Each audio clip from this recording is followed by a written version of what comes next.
Hello everyone, welcome to another video. I'm Randy, and this is a contest entry. It's a contest entry for Emma, and her channel is 8 Vinyl Low.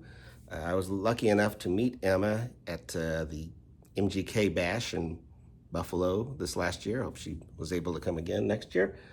And she's the biggest Cheap Trick fan, and she has a Colton Award to verify that. But this whole contest revolves around Cheap Trick, and there's like a Cheap Trick curated prize. But all the questions are Cheap Trick themed, as we see right here. And let's get to them. And I think the contest ends on May 1st, so I'm getting right in under the wire here. The first prompt is I Want You to Want Me. Show an underrated album. So I am picking the Stranglers and their album Dreamtime. Now, this album got like 1.5 stars on All Music. So they called it overproduced, too poppy, etc. But it has my favorite Strangler song on here, and Always the Sun. And I have no problem with the songs or the more polished arrangements. It's a far cry from their punk days, although some people question whether they were punk at all.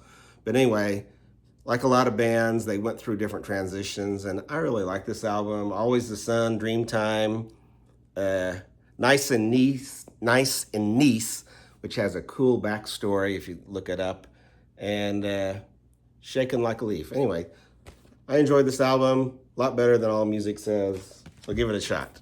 Second prompt, In Color, which was one of their albums. Show a visually striking record. So I'm picking this Nick Cave and the Bad Seeds record called Ghost Teen. This came out in 2019. It's hard to beat this color palette for this Nick Cave record, an album that deals with grief and healing, made after the death of his son. It's a beautiful record, and the picture is an edited version of the Tom Dubois painting, The Breath of Life, where he did several kind of Garden of Eden paintings. But yeah, just a beautiful one with all the animals and everything. Like I said, it's a little edited. There's some things that were on the original that's not on this. Prompt 3, Surrender, which was another big Cheap Trick song. Show an album that's grown on you over time. So I'm picking this Tom Petty and the Heartbreakers album. It's one of the few Tom Petty albums that I actually didn't have. I guess I was a little disappointed after Hard Promises and never bought it.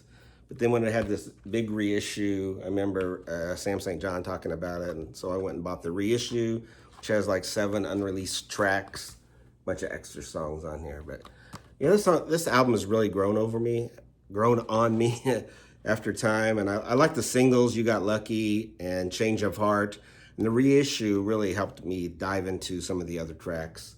But yeah. It's Long After Dark, Tom Petty from 1982, album that's grown on me.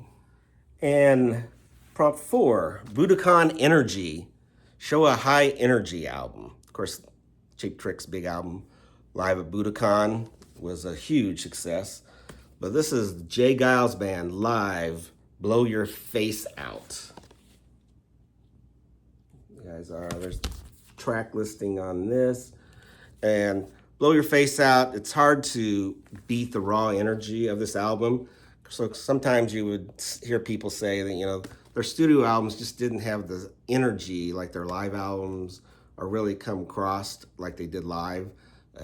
Steve at A is for Alice, B is for Bob is one of the ones that said they have to get the live albums. The studio albums don't quite match up, but yeah, this is just a great one.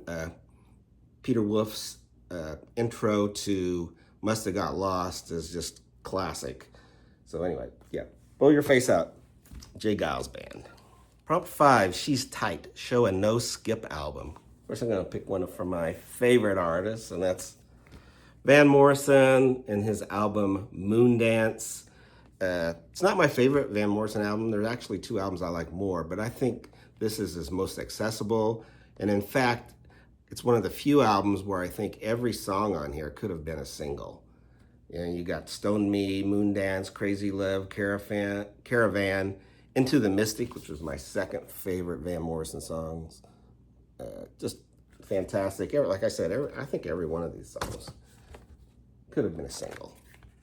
So that's my She's Tight, a No Skip album. There's also a bonus prompt where you can share a Cheap Trick story, anecdote, or memory. So I'm going to talk about the only time I saw Cheap Trick live, which was December 5, 1980. It was the